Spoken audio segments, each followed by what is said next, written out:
It's my feel-good breakfast show.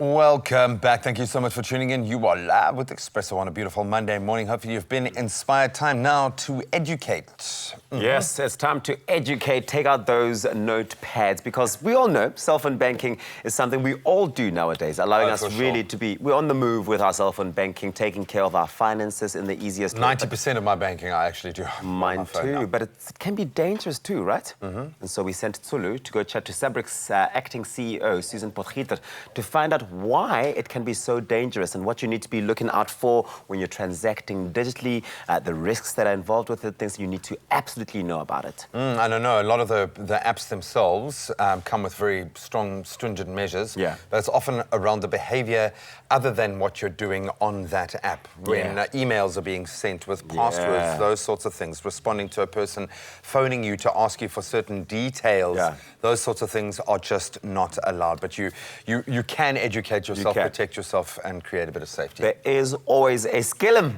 A skillum out there who's watching what you're doing on your bank, who knows who you're banking with, and will try and gain access into your banking profile. The mobility of your cell phone allows you to do your banking from practically anywhere at any time. But although cell phone banking may seem safe and secure, criminals, cyber criminals to be more specific, are always lurking and waiting for you to make a mistake. We have SABRIC's acting CEO, Susan Potgieter, to talk to us about how best to protect our cell phone devices from any lurking criminals. Why would you say this is such a great option to do your banking? It's very convenient. You know, your phone is with you all the time and it's practical. Not many people walk around with their laptops or their iPads, but you always have your phone with you. Also, people don't go into branches that much anymore. And if you look at the kind of transactions that you can do from your phone, it really, really is very convenient. Having said that, there are a lot of dangers that come with cell phone banking. Talk to us a little bit more about some of those. Okay, I'd like to differentiate between the two kinds of banking that you can do from your cell phone.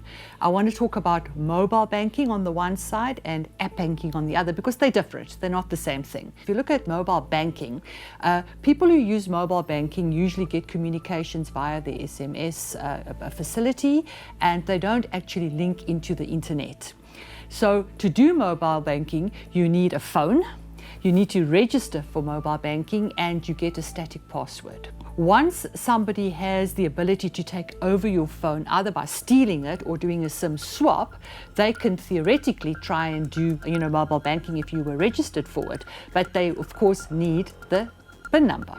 So criminals actually then phone the victim, posing to be a bank official, and in that way get them to disclose their PIN number, and then of course they have everything to defraud their victims. So very, very, very important to understand how it works, because if you understand how it works, then you can actually protect yourself. Now, in the instance of app banking, it works slightly differently, and here a trend has now emerged that I'm particularly concerned about. Criminals are now stealing open cell phones. So, for example, if you're waiting for an Uber or you're busy on your phone, they'll literally snatch your phone because it's unlocked. And what they'll then do, if you're registered for app banking, they'll go into the app, and of course they won't have the right credentials to actually use the app at that point. But what they'll then do is they will then go to the security measure that says forgot password.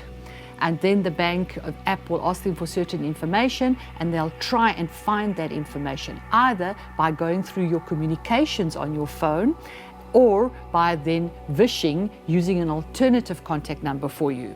Once they have the right credentials, then of course they step into your shoes and they just use the app as if it was you using the app. So that is something that's of great, great concern. So please, all viewers must always lock their phones. Please don't keep your phone unlocked. We can do everything in our power to implement all these tips that you've been telling us about, but what are banks and security companies doing to make sure that cell phone banking is at its safest? Safety is a very, very, very high priority of the banking industry. So there's always initiatives to see how they can innovate and improve their platforms and their products. So educate yourself, use all the tips that your bank makes available to you, and follow SABRIC. Follow SABRIC on our website and on our social media accounts. Very, very important to always lock your phone, so that people can't access your phone and then, attempt to defraud you. Over and above that, make sure that your operating system is always updated and use antivirus software on your phone. Very important. If somebody phones you purporting to be from the bank and starts asking you for confidential information, please do not respond. A bank will never ever phone you and ask you for confidential information. Just be very, very careful to follow tips and to look after yourself. Look after your phone.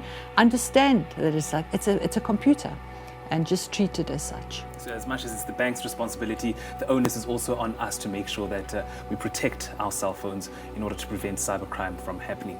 Absolutely. As you've heard, criminals are unfortunately at large, and it's our responsibility to stay vigilant in order to prevent ourselves from becoming a statistic. Next week, Susan joins us to chat to us a little bit more about the dangers of online banking and how we can stay protected. We are brave, innovative, everywhere. We are SABRIC.